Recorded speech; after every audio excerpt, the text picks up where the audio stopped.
G'day Bomber fans, mid-season draft last night. It's done and dusted, as I'm sure everybody knows by now. It's not exactly breaking news. We've added a new player to our list. A new young up-and-comer will don the sash. So today I'm going to talk about our new recruit, Saad El-Hawli. So let's get into it. And by the way, if I sound a bit more tired than usual, it's because I just got back from a 4-hour-long adaptation of Oklahoma. So while you guys are watching the mid-season draft, I was watching a bunch of people sing in southern accents. But that's for my other channel, Everything Oklahoma. That should be up and running in a few days if you want to see it. Alright, so we obviously had pick 15 in the mid-season draft, I think, thanks to our high ladder position. It was always going to be tough to know who we would select. It's tough every year. There were many thinking it would be a local boy from our VFL team, Oscar Smart or Jack Paris, but they actually didn't get picked up by anyone, unfortunately. We instead went a bit out of left field and grabbed Saad El-Hawli from the Northern Bull Ants in the VFL. I'd only just heard of him this week because he's fresh off a really impressive performance in the VFL against Sydney. He got 31 touches and 2 goals, I think. Really put himself on the map, and if I had posted another mid-season draft targets video as I did last week, his name probably would have popped up. So I'm not a stranger to him, but I've only just learnt about him recently. So let's talk about Saad and what he will bring to the club. So Saad is a 23-year-old wingman or flanker, usually on the defensive half of the field. He is a good size, 184 centimeters, so he's going to be bigger than most general-sized opponents and small forwards. But really, his game is built around his speed. Many of you guys in the comments highlighted leg speed as something the club needed. Well, we got that and more with El-Hawli. He is rapid, he's genuinely rapid, and he loves to run and carry with ball in hand. He takes the game on through sheer leg speed alone. He would definitely bring excitement wherever he plays on the field, and that's probably the most exciting thing about him, actually, is his versatility. He can play anywhere on the ground. He has played mostly on a back half flank this year, with some roles deeper in D50 as well. He recently pushed up on a wing and kicked a few goals there. He's no stranger to the sticks either. He was actually playing his junior footy as a small forward.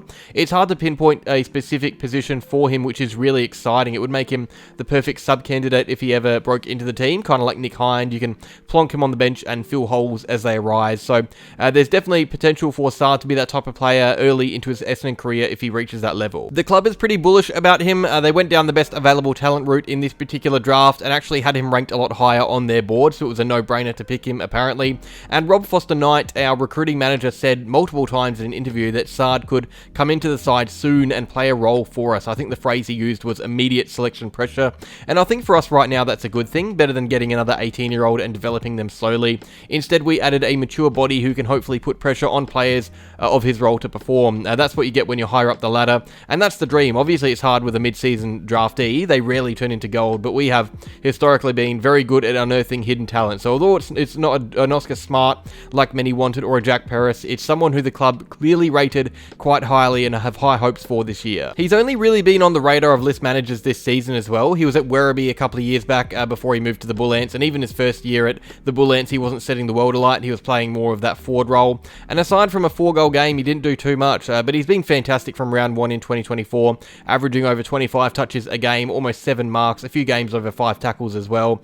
He's really burst onto the scene this year, and it's good to get someone in good form, in good touch, because it means they can go about their business as usual in the same competition and try and build a career from there. And he's obviously going to stay in the VFL early, play with our reserves. In fact, I think the idea is for him to debut this week against Box Hill. Now, we shouldn't read too much into his first game. He would have been in a new system for only a few days before his first game for his new club. But if he impresses, I think we should be excited, because I'm usually going to be waiting a couple of weeks before I really start to pay attention to these new recruits, just so he can train and play with teammates, because he's going to come into main training tomorrow, the first time. Well, I guess today by the time this video is out. And that would be his first time even meeting the boys. He has to remember everyone's names, know how they play, even the little things like knowing everyone's strength and speed and kicking foot. These are things he won't have a clue about for a couple of weeks, so we should go easy on him early, but if he does impress, it will be exciting. How is he going to play in our team, in our setup? I'm going to assume if he plays, it'll be in the defensive half of the field, because he is less proven in the forward half right now. That could change. I would assume he takes a spot in the defense this weekend against Box Hill, though. And maybe he pushes Lual up to a wing, or even the opposite, he takes the wing spot and allows Lual to play with more freedom down back, knowing that Saad will be lurking, lending a hand in D50 at times. He brings creativity to the game as well. He likes to make things happen, so I wouldn't mind seeing him partner Archie Roberts on the opposite wing, help with the preferred foot as well. And I would say our AFL wing stocks are pretty poor right now, so that definitely opens the door for a potential debut later on if his form warrants one. He's going to come into the club ahead of our younger players, just because he has that extra experience and muscle being a 23-year-old. So I wouldn't be surprised if he overtakes Roberts. Not saying it's going to happen, but I just wouldn't be surprised if it does. does. He is a good tank, so if he does play AFL this year, I would assume it's kind of like that Heppel and Kelly role where they split time between defense and wing, or like I said earlier, he plays as the sub because he's so easy to mold around teams. He can sit on the sidelines waiting for an injury to happen and come in and help cover that loss with relative ease. It's all well and good having a Sartas or a Hobbs as the sub for talent, but I prefer seeing guys like Nick Hind take the vest, and Saad is much like Hind in that regard, as I was saying earlier. All in all, we get a fairly young, very quick, super creative player with serious versatility. He won't play right away, he might not play this year. We don't know where he's going to fit into our system or whether he has what it takes to play AFL footy. That's the beauty of the mid-season draft. You never really know what a player is like until a year or two into their careers, and we're only just seeing how good Sam Durham is. Maybe El-Hawli gets to that level, maybe not. Maybe he gets delisted without playing a game. You never really know, but we welcome him into the club as a new Bomber. He will wear the number 41, made famous by Ben McNeice. There's a little throwback for you guys.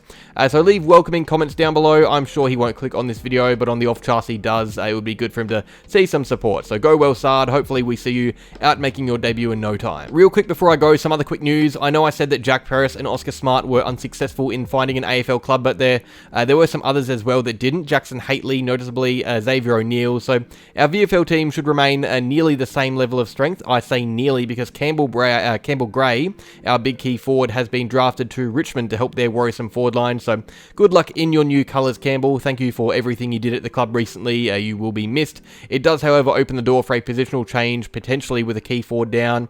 Maybe Wiedemann up forward again, or maybe something else that we haven't even thought about yet. Who knows? We will see. But that was the only Essendon VFL player to be taken in this draft, so we bring one in and take one out, meaning it's business as usual. That is all. Quick little summary about our newest recruit. Let me know what you think down below. Are you happy to see him? Would you rather see someone else instead? Whatever it is, leave your comment down below. Make sure you like, subscribe, and go Bombers.